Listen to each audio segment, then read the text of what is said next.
tengok kereta ni terbabas ni.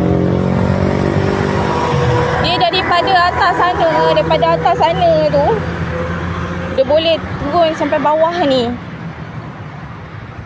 Aku punya lah daripada traffic light tu, aku ketuk-ketuk macam apa. Ketuk lah pintu kereta dia. Aku ingat dia kena heart attack ke apa kan. Aku dengar ada seorang Mak Saleh ni lah baru hantar anak dia pergi sekolah. Lepas tu aku ketuk-ketuk macam nak erak kan.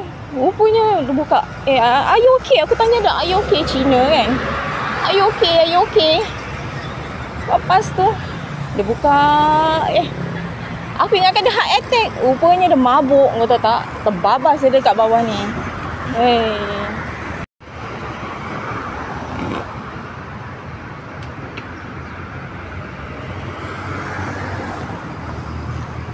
Sebab dia akan bahayakan orang lain ni.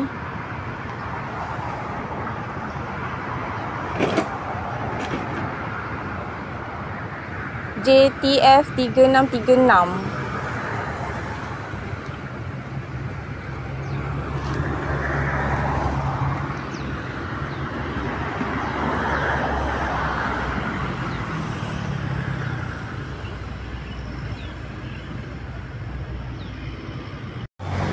Dia dah gerak dah ni. Aku tak tahulah dia ni macam mana ni dia nak bawa kereta.